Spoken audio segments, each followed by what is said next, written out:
I've got some troubling news about England's royal family. The answer is no, and I never truly wanted to. Words spoken decades ago, yet ones that continue to haunt King Charles to this day. She becomes my queen consort. I know she will bring to the demands of her new role. Now at 75 years old, King Charles is finally ready to admit what many have suspected for years. What if the wedding that captivated 750 million people, the fairy tale of the century, was built on a lie? What if the most famous royal romance in history was actually a tragedy waiting to unfold? First, I want to pay tribute to Diana myself. She was an exceptional and gifted human being. In good times and bad, she never lost her capacity to smile and laugh. Behind the royal glamour and beneath the golden crown, there was a painful secret, one so powerful it nearly stopped the ceremony altogether. As a mother of 2 small boys, I think we may have to find a secure way of helping our children. What appeared to be a dream was in reality a silent storm, one that haunted Princess Diana and trapped King Charles in a web of duty and heartbreak. For more than 4 decades, the world has asked the same questions. Did Charles ever truly love Diana? Was their marriage doomed from the start? And what role did Camilla really play in this tragic love story? Now, decades later, King Charles has finally broken his silence. His confession confirms what the world has long suspected. And it changes everything we thought we knew about the most famous royal marriage in history. This isn't just the story of a failed marriage. It's a story of duty versus desire, of a man who chose wrong and a woman who paid the ultimate price. Charles's childhood nearly destroyed him. At Charles' house, he endured relentless bullying.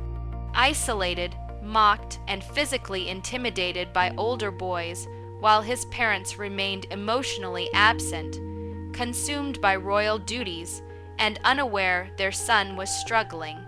Night after night, he cried himself to sleep in a cold dormitory, writing desperate letters home, begging to leave, most of which went unanswered by Elizabeth Roman II, while his father told him to simply man up. This upbringing shaped the future king, teaching him that emotions were weaknesses and that love had to be earned through achievement rather than freely given. Ironically, the very sensitivity that made him a target would later become a strength. When critics claimed he was too weak for military service, Charles proved them wrong by excelling in the Royal Air Force, impressing even the toughest instructors and earning the Double Diamond trophy as the best pilot in his class. Yet, despite his courage and capability, his longing for love and approval never faded.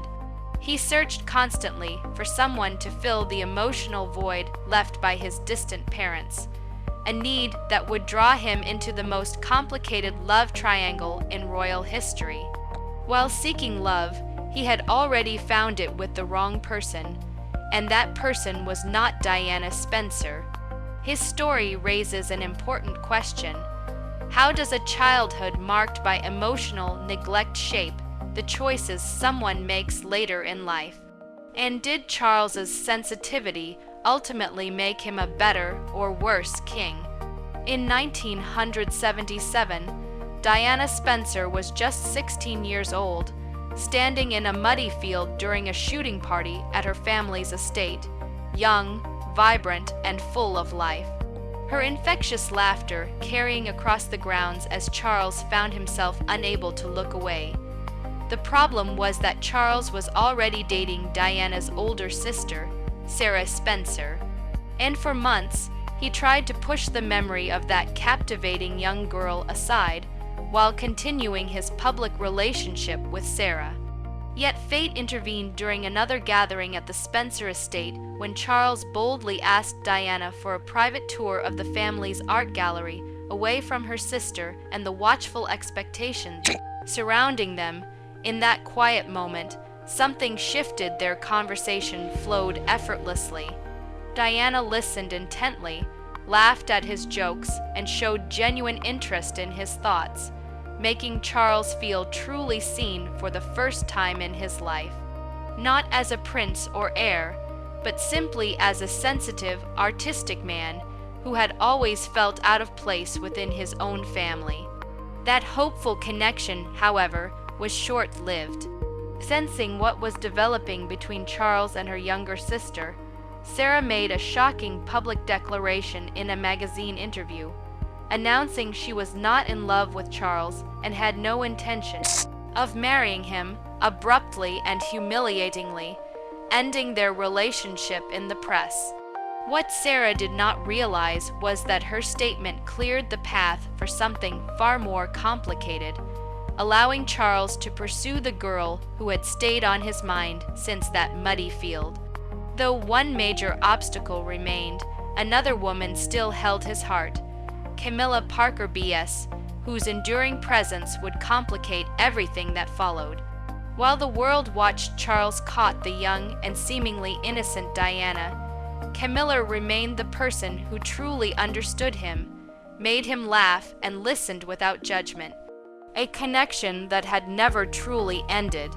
Caught between a budding royal romance, her sister's shadow, and a woman who already possessed Charles's heart, Diana was unknowingly stepping into a situation that would change all of their lives forever. The truth reveals the love triangle that would ultimately destroy them all. With Camilla as the factor the royal family never wanted fully exposed, Charles and Camilla were never truly over each other. Their relationship began years before Diana entered the picture, and despite marriages, children, and royal obligations, their bond never fully faded. It started in 1970 when Charles met Camilla Shand at a polo match where her humor, confidence, and unpretentious nature immediately set her apart from the women in his aristocratic circle. Their chemistry was instant and undeniable, with friends recalling how naturally they fit together, finishing each other's sentences and sharing private jokes.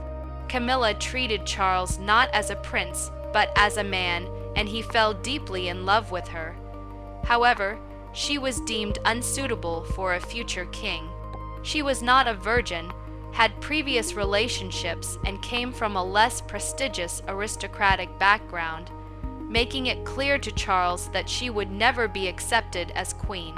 Believing he was fulfilling his duty, Charles left for an 8-month Royal Navy deployment, expecting Camilla to wait only to learn that she had married Andrew Parker B.S. shortly after his departure.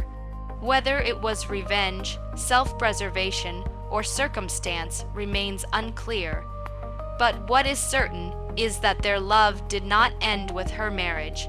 Instead, it went underground, becoming a secret that would later devastate Diana. By 1980, Charles was under intense pressure to find a suitable bride.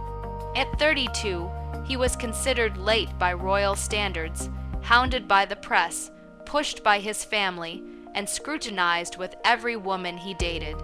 By the time Charles considered a potential queen, Diana Spencer re-entered his life. At 19, she was beautiful, aristocratic, and crucially for the royal family. A virgin with a spotless reputation, she checked every box they required, but what nobody often mentions is how rushed everything was. Charles proposed to Diana after just 6 months of dating. Having seen her only about a dozen times, the urgency wasn't love. It was duty, palace pressure, and relentless media attention. Diana, believing she had won the heart of the future king, was overjoyed, unaware that another woman still held a significant piece of Charles's heart.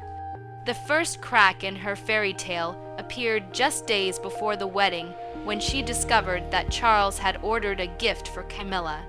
A bracelet engraved with their pet names, Gladys and Fred, a private reminder of their enduring connection.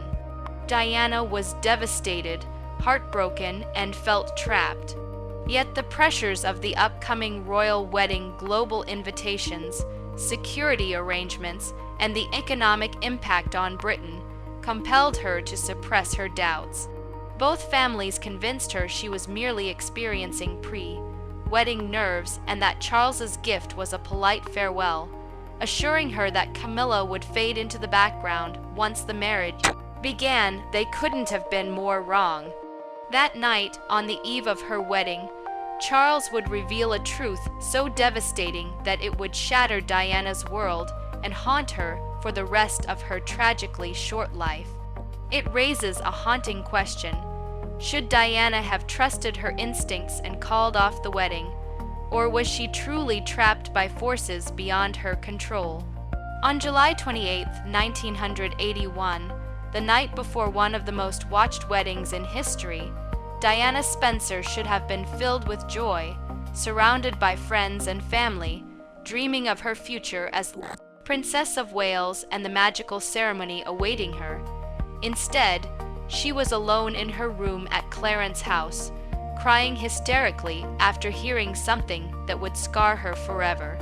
For decades, the truth of that night remained a closely guarded secret.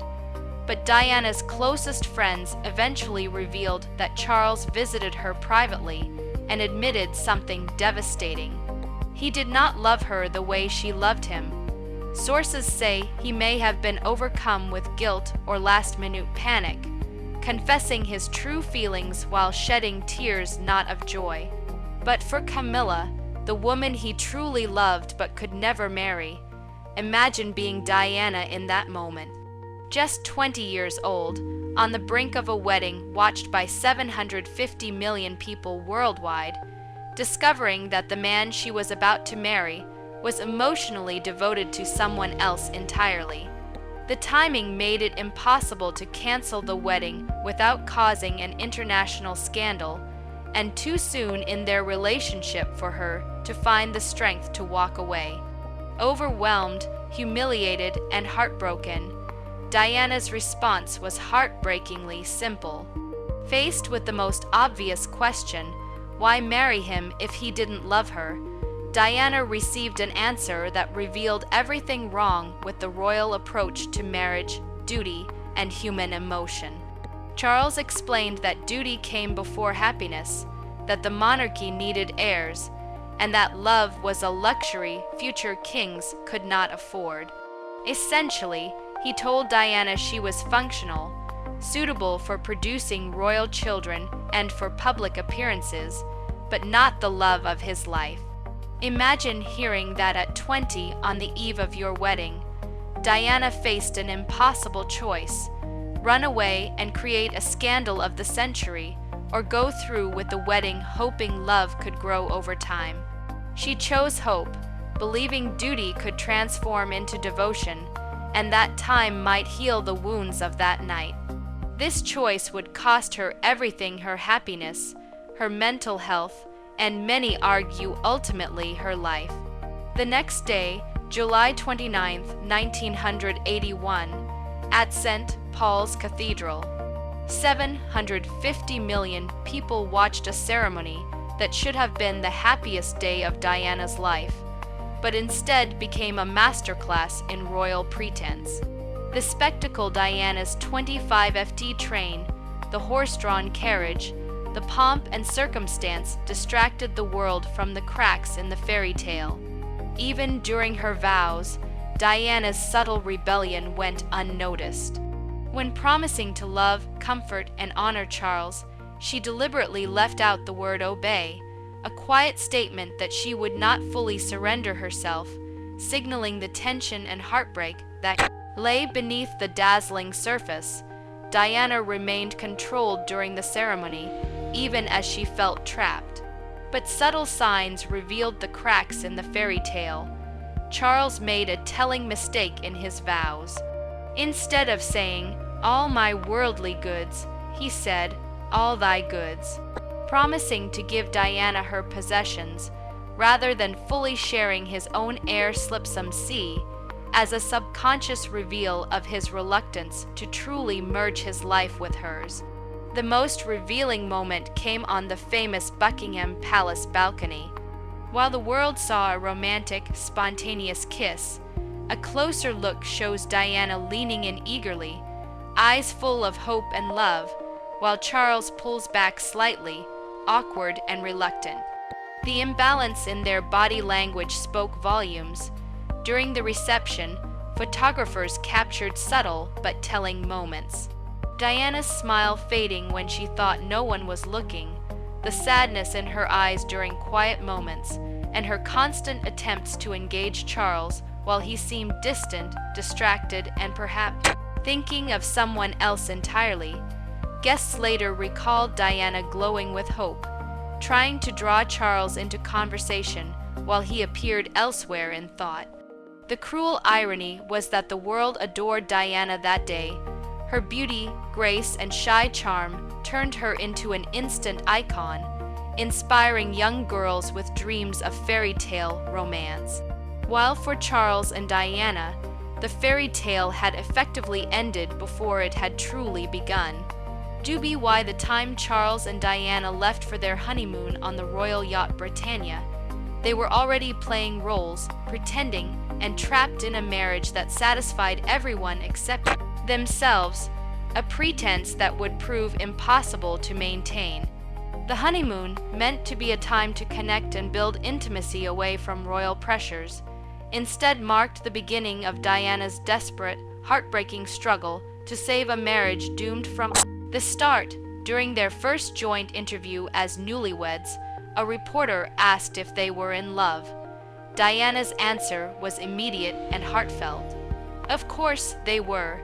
Charles, however, infamously responded, "Whatever love means," a statement that humiliated Diana in front of millions.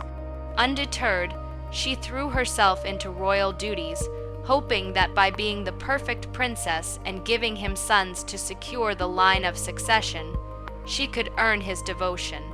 She was tragically wrong.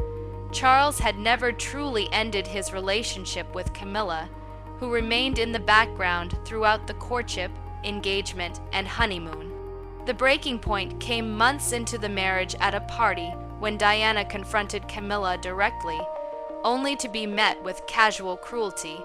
Camilla reminded her that she already had the title, the palace, and 2 beautiful children. Why did she need Charles's love, too? That moment shattered Diana's sense of worth, revealing a marriage in which her emotional needs were deemed unreasonable. Love was optional, and she was expected to be grateful for scraps of attention. The final betrayal came when private phone calls between Charles and Camilla were leaked, including the infamous Camilla Gate tapes with intimate conversations and mortifying details that even his staunchest supporters could barely defend. For Diana, these revelations confirmed the ultimate truth. While she struggled to be the perfect wife, Charles remained emotionally and physically connected to someone else, leaving her utterly alone in a gilded cage. The realization that Charles's heart had always belonged to Camilla plunged Diana into the darkest period of her life. She developed bulimia, an eating disorder she would battle for years, and made desperate attempts to harm herself cries for help in a palace, seemingly determined to ignore her suffering. She later reflected, "I was just so desperate to do something that would make them sit up and notice me, but they just thought I was being hysterical." Trapped in a public role that demanded constant smiles while privately drowning in a loveless marriage, Diana felt utterly alone. The world adored her, but the one person whose love she craved, her husband, remained emotionally absent. As the truth about their troubled marriage began to emerge, it threatened to shake the monarchy to its core. By the early 1990s, rumors about Charles and Camilla could no longer be ignored.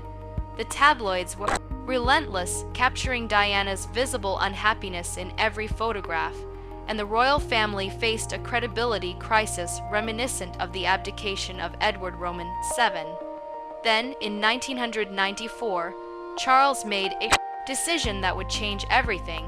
He sat down for a televised interview with Jonathan Dimbley and in front of millions did something unprecedented. He publicly admitted to adultery. When asked if he had tried to be faithful to Diana, he replied, "Yes, until it became irretrievably broken down, us both having tried." It was a confession, a public acknowledgement of what many had long suspected, and it confirmed the private agony Diana had endured for years. Charles's admission made the situation even more painful for Diana. He offered no apology, expressed no regret for the years of pain he had caused, and never acknowledged the efforts Diana had made to save their marriage while he maintained his relationship with Camilla.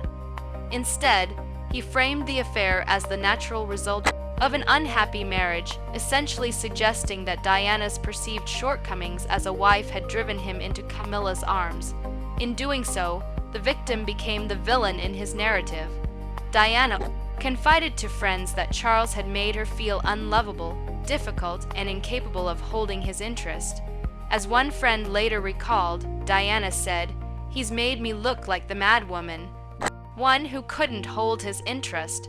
But what he won't admit is that he never gave me a fair chance." His heart was always with her. This confession marked the beginning of the end for their marriage. Within months, Charles and Diana formally announced their separation, and the fairy tale was officially over. Yet Diana was far from silent. In 1995, she gave a groundbreaking interview to BBC Panorama, delivering one of the most memorable lines in royal history. "There were 3 of us in this marriage, so it was a bit crowded," directly acknowledging the role Camilla Parker Bowles had played in the collapse of her marriage. Diana named the problem the palace had spent years trying to hide. Camilla had never truly left Charles's life. In her bombshell interview, she revealed the emotional toll of a loveless marriage, speaking openly about her bulimia, desperation, and profound loneliness, showing the world that behind the princess facade was a woman in deep pain. Public sympathy surged for Diana. Anger toward Charles intensified, and the monarchy's approval rating plummeted. By 1996, Queen Elizabeth II intervened, effectively ordering their divorce. The fairy tale that had captivated 750 million people ended not with love, but with a formal decree. Diana lost her Royal Highness title, received a $17 million settlement, and gained the freedom she had sought for over a decade. Freedom tragically short-lived, as she died a year later in a car crash in Paris, leaving behind 2 heartbroken sons and a world that had finally understood her struggle. Charles, meanwhile, would spend decades living with the consequences of his choices, wondering what might have been if he had been honest from the start or fully committed to duty rather than trying to have it both ways. Now at 75, King Charles Roman III sits on the throne he waited his entire life to inherit. Married to the woman he has always loved, Camilla, now queen consort by his side. Friends and palace insiders say he is haunted by regret, acknowledging that he caused Diana unimaginable pain and that she deserved better. Since marrying Camilla in 2005, Charles appears to have transformed into a loving, attentive partner, publicly affectionate in ways he never was with Diana.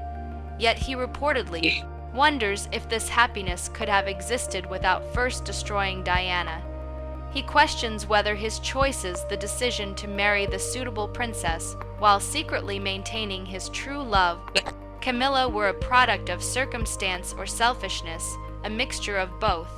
While royal protocols and expectations constrained him, Charles still made conscious decisions, proposing to Diana knowing he didn't love her, continuing his affair, and prioritizing comfort and deception over honesty and courage. The consequences were devastating. Charles lived in a gilded cage of duty and expectation, while Diana endured years of heartbreak, humiliation, and emotional suffering, paying the ultimate price for choices that might have been made differently. The consequences of this royal love triangle were devastating for everyone involved. Charles suffered under the weight of obligation. Diana endured public humiliation, emotional trauma, and rejection. And Camilla spent decades vilified as the other woman, unable to openly be with the man she loved. Yet, the public witnessed Diana respond with remarkable grace and strength, transforming from a shy teenager into a confident woman who used her platform to champion causes like AIDS research, landmine removal, and homelessness. She showed that even amid personal tragedy, one could choose kindness, service, and authenticity, proving that duty doesn't require sacrificing humanity and that compassion matters more than protocol. Now, 43 years after that famous wedding, King Charles Roman III has finally admitted what many suspected. He never truly loved Diana the way a husband should love his wife.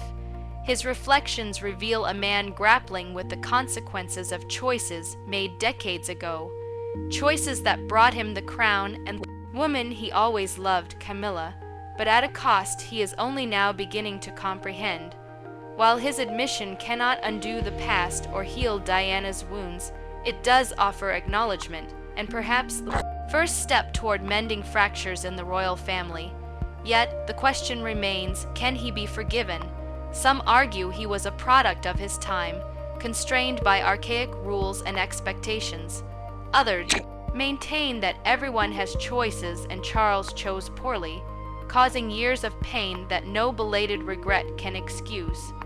The story reminds us that behind crowns and palaces are real people making real choices that ripple through time and shape countless lives. Charles gained his throne and his true love, but the cost was immense. The crown endures, yet the hearts beneath it are far more fragile than most realize. Every fairy tale has a darker side, and Diana's legacy continues to teach lessons about courage, compassion, and the human cost of duty and desire.